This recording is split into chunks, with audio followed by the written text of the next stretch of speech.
사랑하는 주님 감사합니다. 오늘도 예수 생명이 진짜 생명인 줄 믿기에 이 시간 주님 앞에 나아갑니다.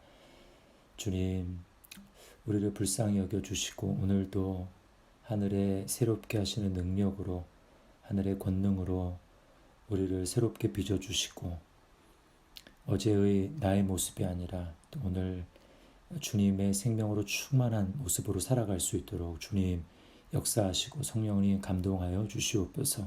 말씀에 대한 정말 지각이 새로워질 수 있도록 우리의 눈을 열어주시고 그래서 주님을 깨끗한 마음으로 부르며 따라갈 수 있는 복된 하루 되게 도와주시옵소서. 예수님의 이름으로 기도드리옵나이다. 아멘. 시간 우리 찬송가 457장 찬송가 457장을 이 시간 함께 찬송하겠습니다.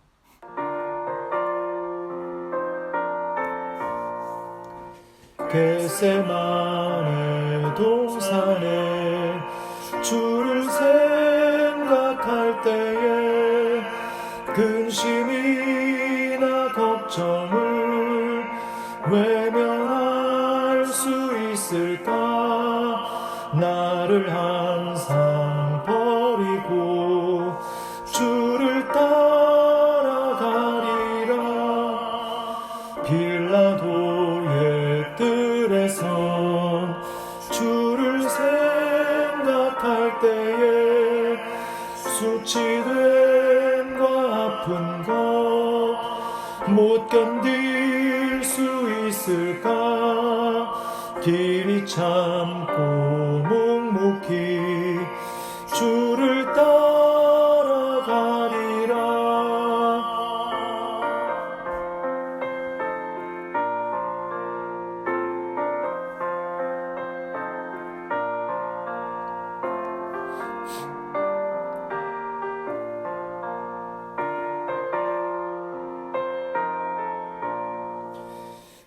갈보리산 올라간 주를 생각할 때에 나의 받는 괴로움을 비교할 수 없으리.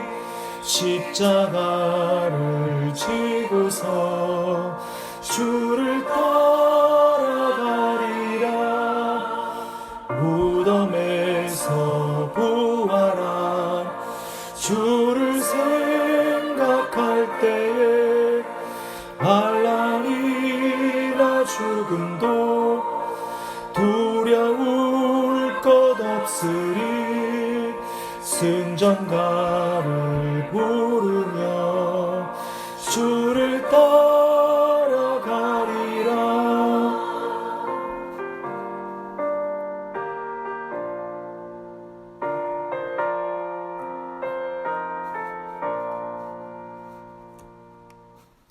이 시간 우리 하나님 말씀은 마가복음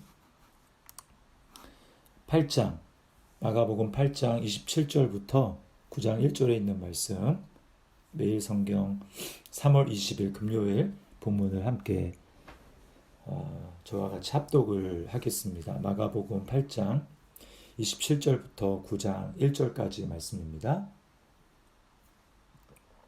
함께 읽겠습니다. 예수와 제자들이 빌립보 가이사랴 여러 마을로 나가실새 길에서 제자들에게 물어 이르시되 사람들이 나를 누구라고 하느냐?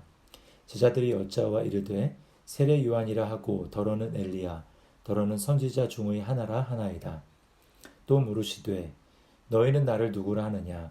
베드로가 대답하여 이르되 주는 그리스도시니이다 하매 이에 자기의 일을 아무에게도 말하지 말라 경고하시고 인자가 많은 고난을 받고 장로들과 대제사장들과 서기관들에게 버림받아 죽임을 당하고 사흘 만에 살아나야 할 것을 비로소 그들에게 가르치시되 드러내놓고 이 말씀을 하시니 베드로가 예수를 붙들고 항변하매 예수께서 돌이키사 제자들을 보시고 베드로를 꾸짖어 이르시되 사탄아 내 뒤로 물러가라.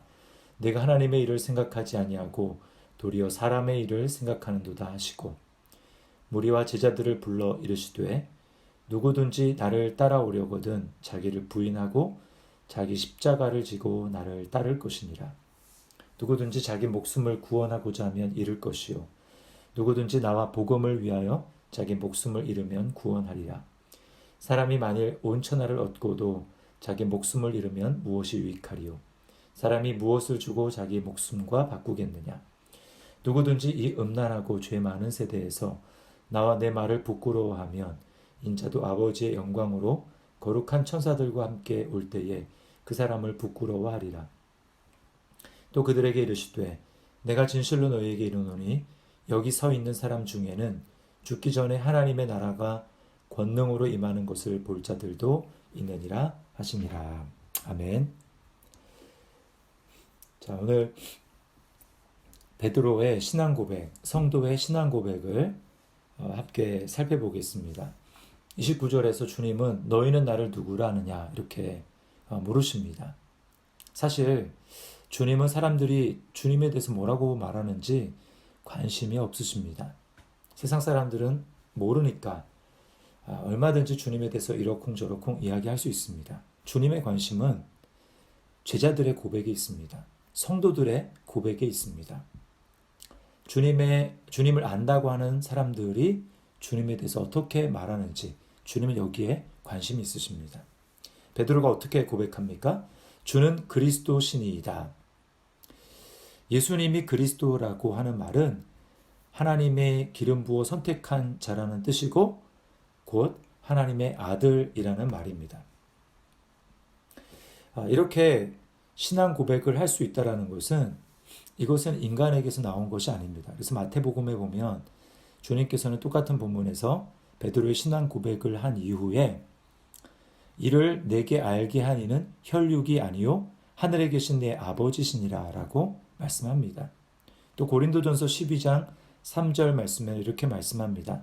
또 성령으로 아니하고는 누구든지 예수를 주시라 할 수 없느니라.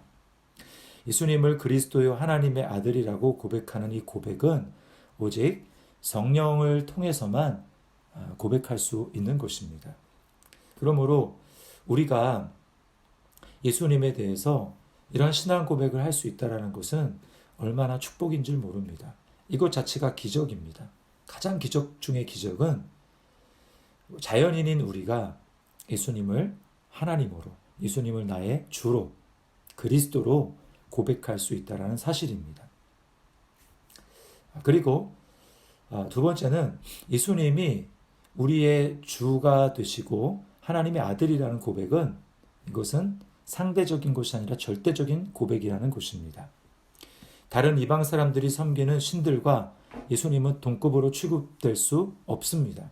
그래서 27절 말씀에 주님이 이 제자들에게 물어보는 이 질문을 지금 어느 장소에서 하십니까?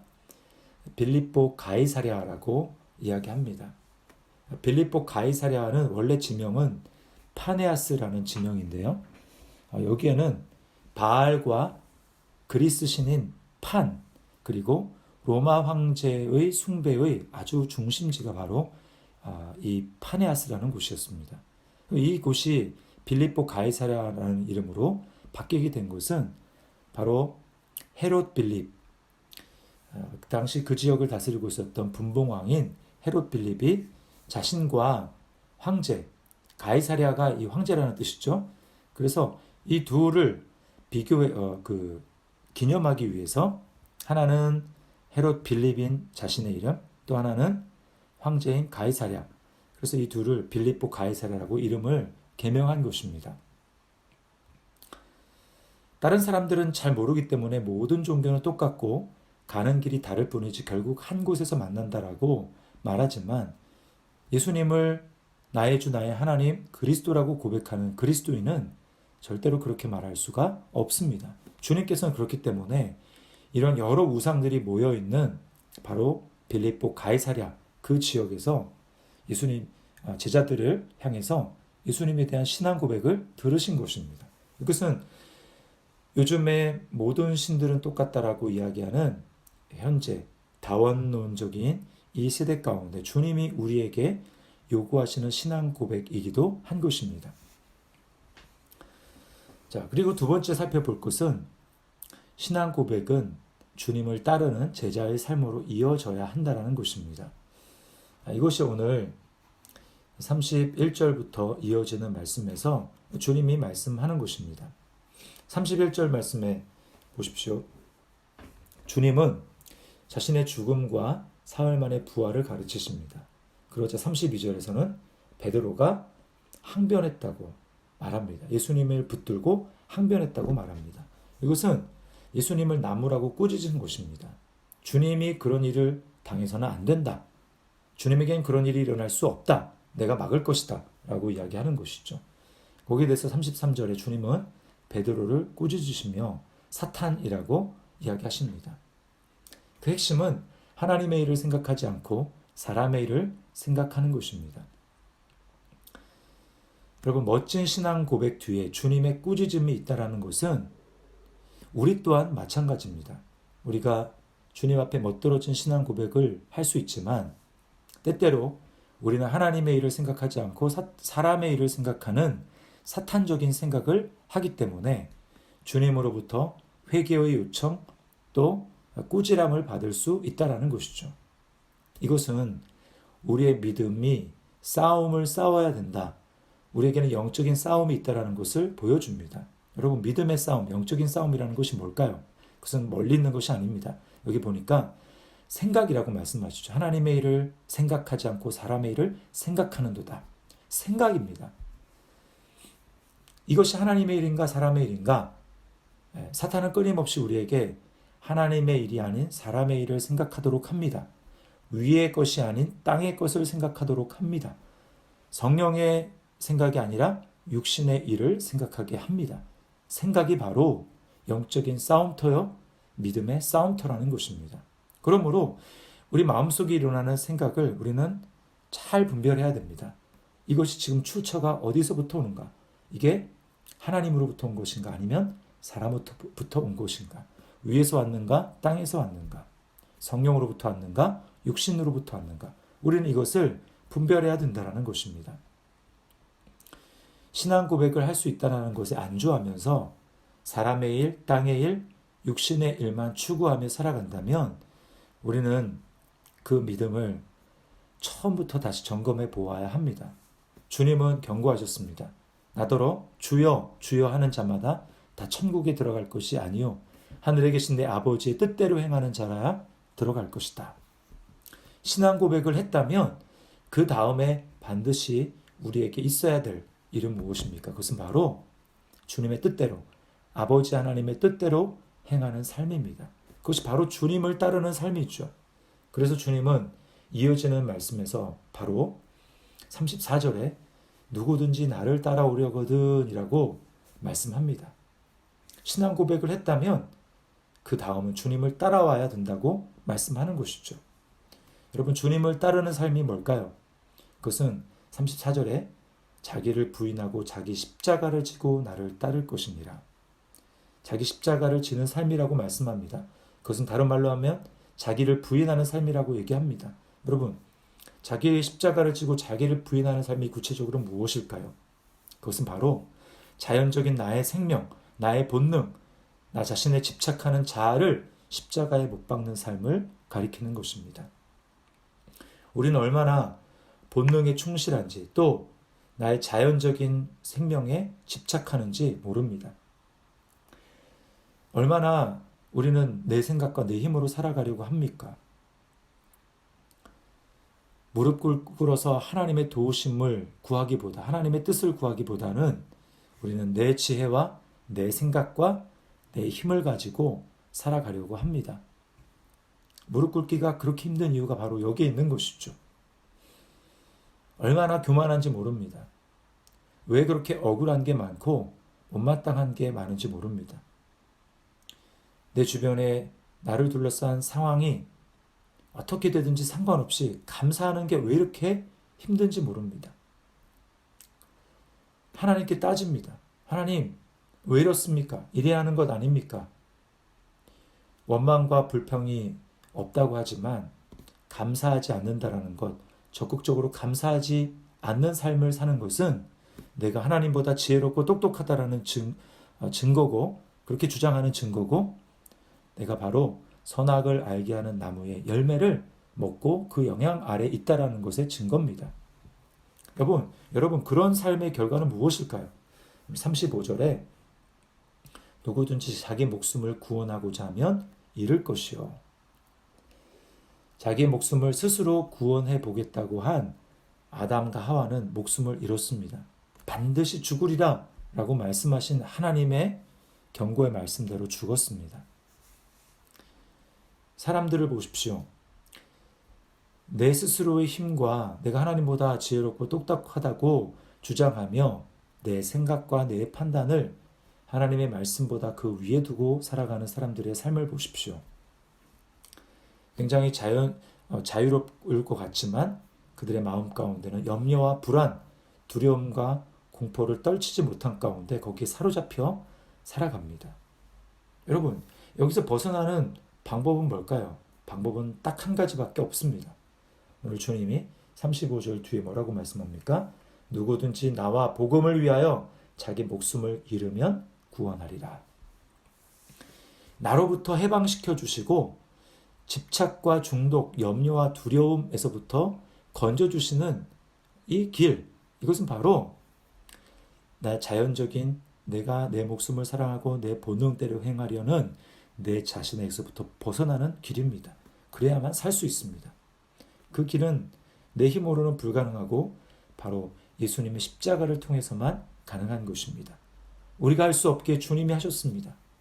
주님은 아버지와 아버지의 말씀을 위해서 자기의 목숨을 버리셨습니다. 자기를 부인하시고 십자가를 지셨습니다. 여러분 그 결과는 무엇이었습니까? 죽음으로 끝났습니까? 아닙니다. 주님은 부활하셔서 모든 이름 위에 뛰어난 이름 만물을 심판할 권세를 받으셨습니다. 그러므로 예수님을 믿고 예수님 안에 새 생명 얻은 우리 또한 예수님의 뒤를 따라가야 합니다. 주님은 그 길로 우리를 부르십니다. 그 길은 우리를 망하게 하고 죽이는 길이 아니고 그 길은 우리를 진정으로 살게 만드는 생명의 길인 것입니다. 우리를 어렵게 하기 위해서 일부러 그렇게 말씀하시는 것이 아니고 그 길이야말로 우리에게 참된 생명과 하나님의 나라를 그 풍요함을 경험하는 길이기 때문에 그런 것입니다. 그 길은 주님 때문에 욕을 먹지만 결국은 하나님 앞에 궁극적인 칭찬을 받게 만들고 지는 것 같지만 궁극적으로 승리하는 길이며 낮아지는 것 같고 굴욕을 당하는 것 같지만 높임을 받고 영광을 얻는 것입니다. 잃어버리고 가난해지는 것 같지만 모든 것을 얻고 망하는 것 같지만 영원한 생명을 얻는 길이 바로 주님을 따라 십자가의 길을 걸어가는 것입니다. 자기를 부인하는 것입니다.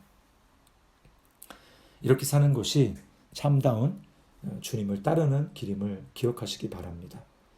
이 길이야말로 하나님을 경험하는 길이고 하나님의 살아계심을 체험하는 길인 것입니다. 이 길을 걸어갈 때만 우리는 세상 가운데 승리하는 삶을 살아갈 수 있습니다. 신앙 고백을 합니까? 거기 안주하지 마시고 나를 따라오라라고 말씀하시는 주님을 따라가는 오늘 하루가 될 수 있기를 주님의 이름으로 축원합니다. 기도하겠습니다. 주님 감사합니다. 오늘 말씀을 통하여서 신앙의 고백이 마치 다인 것처럼 안주하며 있는 우리에게 주님께서는 나를 따라오라 라고 말씀합니다. 고백과 주님을 따르는 삶은 별개의 것이 아니라 하나님을 기억하며 주님 앞에 날마다 나아갈 수 있도록 인도하여 주시옵소서. 자연적인 나의 생명 그리고 육신의 생각 본능대로 살아가지 않도록 주님 인도하여 주시고 날마다 성령님의 감동대로 하나님의 말씀대로 내 생각을 부인하고 하나님의 생각을 붙들며 위의 것을 추구하며 그렇게 살아가는 우리의 삶이 될 수 있도록 인도하여 주시옵소서. 그 길이 평강의 길이고 그 길이 기쁨의 길이며 그 길이 하나님의 풍성하심을 누리는 길임을 기억하고 마귀가 끊임없이 우리에게 땅의 것을 육신의 것을 나 자신만을 추구하는 삶을 살아가라고 그런 생각을 넣어줄 때에 우리가 말씀과 성령으로 분별하며 물리치며 승리하는 삶을 살아갈 수 있도록 주님 인도하여 주시옵소서. 오늘 하루도 주님이 주신 삶 가운데 기쁨과 은혜와 평강을 충만히 누리는 삶을 살아갈 수 있도록 주님 우리에게 은혜 베풀어 주시옵소서. 감사드리며 예수님의 이름으로 기도드리옵나이다. 아멘. 하늘에 계신 우리 아버지여, 이름이 거룩히 여김을 받으시오며 나라의 마옵시며 뜻이 하늘에서 이룬 것 같이 땅에서도 이루어지이다. 오늘날 우리에게 일용할 양식을 주옵시고 우리가 우리에게 죄 지은 자를 사하여 준 것 같이 우리 죄를 사하여 주옵시고 우리를 시험에 들게 하지 마옵시고 다만 악에서 구하옵소서. 대개 나라와 권세와 영광이 아버지께 영원히 있사옵나이다. 아멘. 각자의 처소에서 주님이 주신 은혜로 깊이 있는 기도할 수 있는 은혜 있기를 바랍니다.